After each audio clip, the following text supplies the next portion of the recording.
गया? चलो यहाँ देखो, आज हम लोग पढ़ रहे हैं क्लास 9 का एक चैप्टर है 3 ज्योग्राफी का। चैप्टर 3 ज्योग्राफी का अपवाह स्वरूप। क्या नाम है?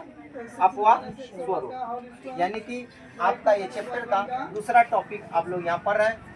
हम लोग पढ़ चुके हैं उधर सिंधु नदी बलूचिस्तान तथा गिलगिट से होते हुए अटक पर्वत में, यानी अटक पर्वत से क्षेत्र से, पर्वतीय क्षेत्र से बाहर निकल जाती है। अटक पर्वतीय क्षेत्र से बाहर निकल जाती है।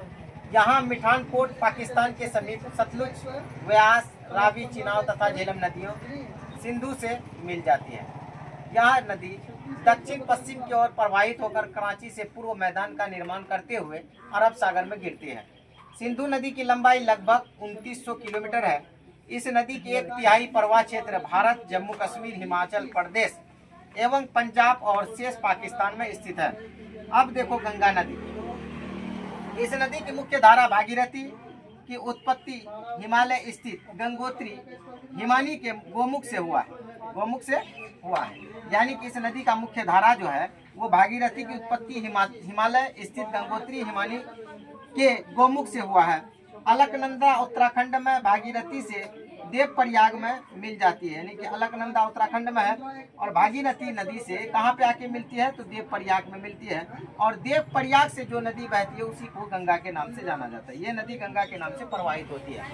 हरिद्वार के पास ये नदी मैदान का निर्माण करती है, जहाँ पे कुंभ मेला लगता है हरिद्वार में।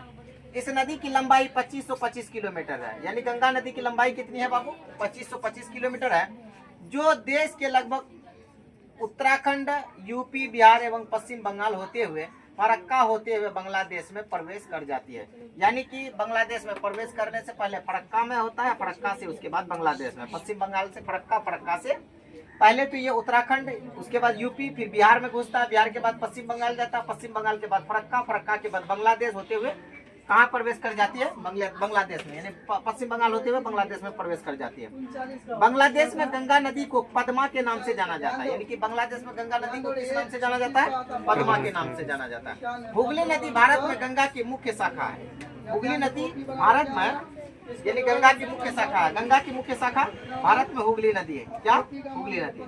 गंगा नदी का सहायक नदी कौन कौन है? तो यमुना है, कोसी है, गंडक है, बूढ़ी गंडक है, घाघरा है, सोन है, पुनपुन है। ये आपका क्या है? गंगा की सहायक नदी। और सोन एक ऐसा नदी है जो दक्षिण की ओर से बह करके गंगा में मिलती है। दक्षिण की ओर से बह करके गंगा में मिलती है। फरक्का के समीप गंगा 2 भागों में बढ़ जाती है। प्रथम भाग हुगली गंगा के रूप में बंगाल की खाड़ी में गिरती है। दूसरी भाग मुख्य धारा के रूप में बांग्लादेश में प्रवेश करती है, जहां ब्रह्मपुत्र नदी आकर यहां मिल जाती है। इस संगम को मेघना के नाम से जाना जाता है। जहां यह नदी मिलता है ब्रह्मपुत्र गंगा में, उसी जगह को मेघना के नाम से जाना जाता है, यानी पुकारा जाता है। गंगा एवं ब्रह्मपुत्र नदी बंगाल की खाड़ी में मिलने से पहले एक विशाल मैदान सुंदरवन का निर्माण करता है। तो पूछा जाएगा सुंदरवन का निर्माण किन 2 नदियों के संगम से हुआ है? तो आपका गंगा और ब्रह्मपुत्र, गंगा और ब्रह्मपुत्र नदी के डेल्टा से सुंदरवन का निर्माण हुआ है। दो दिशाओं में नदियों के प्रवाह को अलग करने वाले उच्च पर्वतीय पठारीय क्षेत्र को जल विभाजक कहते हैं।